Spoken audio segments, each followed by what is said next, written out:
আমি যখন বাসায় ছিলাম না, ওরা আমাকে পাইনি, আমার ফ্যামিলিগত সবাইকে মানে হুমকি দিচ্ছে, যদি চাঁদা 10 লক্ষ টাকা চাঁদা দাবি না দেয়, এই ধরনের আরো নিউজ করবে বিভিন্ন নিউজ পোর্টালে। সামাজিক যোগাযোগ মাধ্যমে ভুয়া পেজ খুলিয়ারে মিথ্যা তথ্য ও বিকৃতভাবে এক ব্যবসায়ীর ছবি প্রচার করে 10 লক্ষ টাকা চাঁদা দাবি করা এবং অপপ্রচার চালানোর বিরুদ্ধে সংবাদ সম্মেলন করছে এক ভুক্তভোগী ব্যবসায়ী।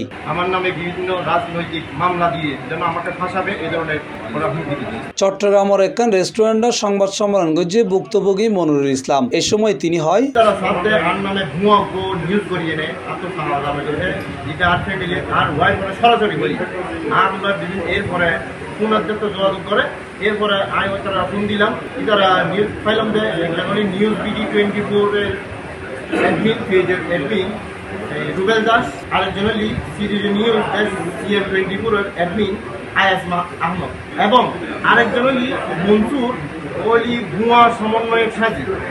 ও 10 লাখ টাকা সাদা আদায় করি করলাই, ইতারা দিয়ে আনলই নিউজ করা, তারা ভাড়া লই এনে, তারা টিয়া দিয়ে এনে ভাড়া লই এনে আর নামে 10 লাখ টাকা দাবি করিয়ে নেয়, তার নামে নিয়োগ করে এবং আরে আওয়ামী লীগের অর্থ দোকানদার দিয়ে নিয়োগ করায়। এরপরে আমি তারা লোক যোগাযোগ করছি, এরপরে তারা মুঠোফোন আলো যোগাযোগ করতে লোক পথে সরাসরি যোগাযোগ করা, যেহেতু টিয়ার মামলা। এর পরিপ্রেক্ষিতে আমি একটা জিডি করছিলাম হাটাদারি থানা, ইতারা হাটাদারি থানা আমি গেলাম, ইতারাও গেল, আমি যেদিন আনা টাইম দিয়ে এরপরে ইতারা ওয়েট করছিলাম কি কারণে কি সমস্যা। হাটাদারি থানার এসআই ওইটা করতে চাইলে তারা নোয়াইয়ের পরিপ্রেক্ষিতে আল্লাহ আরেকটা মামলা দায়ের করছি 5 লাখ টাকার অভিযোগ দায়ের করছি। আমি অভিযোগ গেলাম, এরপরে মীমাংসা মোড়, এরপরে সাংবাদিক ভুয়া সাংবাদিক আইএসএ আরেকটা ভাইজিত্তানা দেখেন জিডি করছি। এরপর আমি এন্ডে গেলাম, এরপরে আর ব্যাগ কিছু ডিটেলস দেখালাম, আর কি কেন আর হুমকি বললে দিই আয় বলো ইতারা হুমকি দিই, উল্টা আর নামে নিউজ করে আবার আর আয় বলো হুমকি দিই, আব্দুল সাদা তো আয় বলো আর হুমকি দিই, এই হিসেবে আল্লাহ মামলা দায়ের করছি।